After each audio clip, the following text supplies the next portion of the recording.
Hi, everyone. I'm back again. And today I'm going to be doing the Synastry chart between Tom Cruise and Katie Holmes. As always, I will be weaving in the asteroids because they always tell the truth and they bring a deeper, more complete dynamic to the energy between two people. Now, a quick note about Tom's birth time. I'm using the 3:06 p.m. chart that I worked with years ago because frankly, the updated time of 3:20 a.m. has a Rodin rating of C, meaning that the time is or the source is either unknown or not reliable. So he could have changed it. It happens. But here's the thing. The charts don't lie. Not the original ones, not the one that I worked with, because with the 3:06 p.m. birth time, the North Node perfectly conjuncts the midheaven. And that's the story of his entire life, his public destiny, the visibility, and a path that unfolds underneath the spotlight. If I used the newer birth time, that alignment completely disappears. And so does the astrological explanation for why the world can't stop watching him. And his destiny and life's purpose are channeled through his career. And with the North Node on the midheaven, it's all meant to be seen. So I'm going to get started. Her Jupiter and Lilith conjuncts his North Node and his midheaven in the ninth house. And that creates a powerful, larger-than-life dynamic. And it's tied to his public identity and his spiritual lifestyle because the ninth house rules spirituality and religion, especially Scientology. So while she may have initially tolerated his belief system with Scientology, Lilith on his North Node, this describes a defiant energy that challenged his belief system and her refusal to submit or be controlled by it. So that was the theme of this relationship for him. The defiant energy regarding his spiritual beliefs and the larger-than-life image and dynamics and energy between the two of them that the whole world saw because it's conjuncting his midheaven. Now, her Jupiter conjuncts his moon as well. So she gave him the huge emotional good feels. Remember him jumping on the couch on the Oprah show? This perfectly describes her Jupiter conjuncting his moon. He felt over the top, exaggerated feelings for her because her Jupiter is conjuncting his moon. His Venus conjuncts her moon and descendant. And here's emotional warmth. There's emotional warmth here with love and tenderness. He also sees her or saw her as his ideal love. The way she looks and her appearance, and with his Venus in Leo conjuncting her ascendant, he wanted eye candy. He wanted that, woman that's put together, loves her appearance, the way she dresses. So that it brought a lot of warmth and tenderness between the two of them. Also, this is a huge soul contract because the asteroid Kate, that's her name, PNA, personal name asteroid, it conjuncts her moon. And her Kate conjuncts his Venus. So now we have this emotional and romantic feedback loop. But below the surface of this seemingly sweet energy is the darkness and the flip side of the coin rooted in Greek mythology.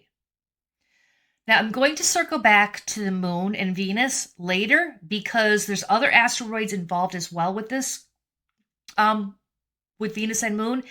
But I will get to that because it will all make sense in the end. And I don't want to reveal the ending part that doesn't purposely flow right now. I have to come back to it. But I had to mention the PNAs because that's not coincidental. I plug in PNAs all of the time, and it's really eerily with synchronicity, and it's not coincidental, like I said.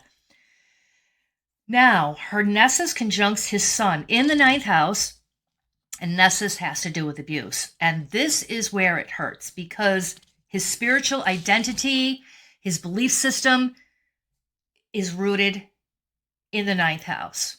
So there was emotional abuse involved within this somewhere along the line, because Nessus is in Cancer, and maybe the abuse had to do with passive aggressive energy or silent rejections and creating emotional voids. So I think this ties back to his spiritual beliefs and, like I said, his belief system, because the ninth house rules spirituality and religion. Now, here is where it gets wild, because Tom's Mars and Pallas Athena both conjunct Katie's Medusa, and his Medusa conjuncts her midheaven. So that's not just mythology, that's the myth playing out here. In the legend, Pallas Athena didn't punish Poseidon for violating Medusa. She punished Medusa, turning her hair into snakes, making her so terrifying she could turn men to stone. And it wasn't about justice, it was about control. So here comes Tom, with both Pallas Athena and Mars lighting up Katie's Medusa. Suddenly, he's not the protector anymore. He's Athena in Punisher mode. Whether it was over Scientology, image, or power, the moment Katie didn't fall in line, he made her the problem. So she became his Medusa. Too powerful, too dangerous, too dangerous to his narrative, or she wasn't able to be controlled. And like the myth, between Medusa and Pallas, she had to protect herself. So she turned him to stone, not literally, but by divorcing him, she freed herself, and she was also freezing him out. Okay, so here's the real kicker as well. This rolls right along, and it just gets more intense the more I get into the chart. Tom's Poseidon, I just explained how Poseidon violated Medusa. So his Poseidon, Lucifer, and Grieve conjuncts Katie's North Node. And Katie's Poseidon and Finale conjuncts Tom's South Node, his IC, and Saturn. Okay, so this is just crazy, and I'm going to break it down. I'm just getting my thoughts together here. Now, Poseidon isn't just any asteroid. It's in the myth. He's the one who violated Medusa. So this isn't just about fate or life paths, because it's conjuncting her North Node. It is the theme of the relationship for her. The whole relationship, all of the energies in the theme in a nutshell is right here. It's also about a deep karmic wound, because Tom's Poseidon shows how he invaded her life, shaping her destiny, but in a way that tied to the violation and trauma, and he did it in a way that brought her a lot of grief because of the Grieve asteroid, and his Lucifer is conjuncting her North Node. So he had a very arrogant and a know-it-all sort of energy about him. And Poseidon is there. So this is all the theme. This is all the theme of the relationship as well. And Katie's Poseidon and Finale conjuncts his South Node and the IC. So this stirs up a buried past, that old dark energy they both carry from the past, and this mythic story. Because her Poseidon and Finale is conjuncting his South Node, he's comfortable with this energy. He knows this from a past life, and it's conjuncting his IC. So all of this is happening behind the scenes. No one knows this story, but the chart is telling me. And Finale is conjuncting his South Node and IC as well. So she was the one that put an end to this. She put an end to this myth, that played out in real time, and she's the one that filed for divorce. And I think he expected it, but it brought him a lot of heartache.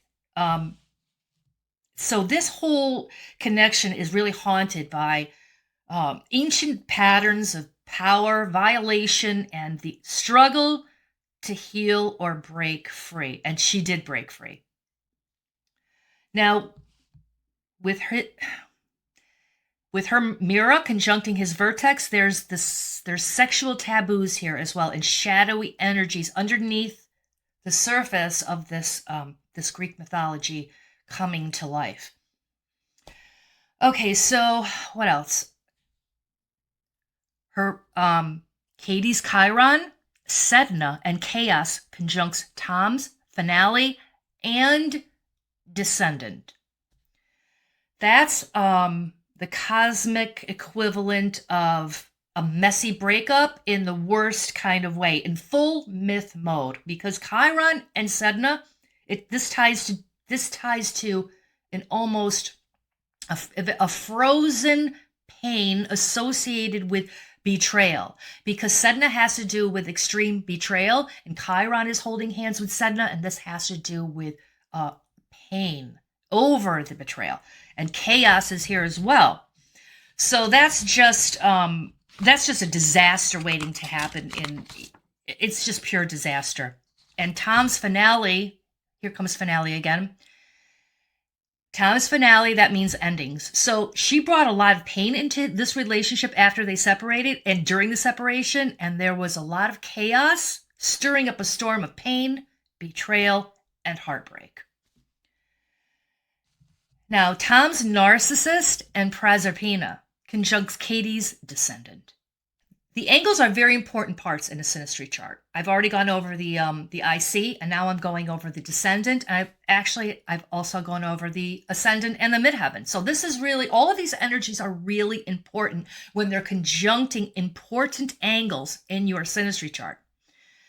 So like I said, Tom's narcissist and Proserpina conjuncts Katie's descendant. And that's a huge red flag, sitting right on the cusp of the 7th house that rules committed relationships. And narcissist, that's classic self-absorption, all mirror, no reflection, and Proserpina sitting there, that's Persephone energy. That the girl who gets pulled underground and has to live in someone else's world. So it's like she's showing up for love, and what does she get? A man who sees his own reflection more than he sees her, and drags her into his world on his terms. And that kind of control, dressed up in love, yeah, Medusa, she's going to show up, and Katie, she did. And so this wasn't just a love story. It seemed like that on the beginning, all, sweet, and him jumping on Oprah's couch, and everybody was like, what is going on here? Well, I'm telling you what's going on here.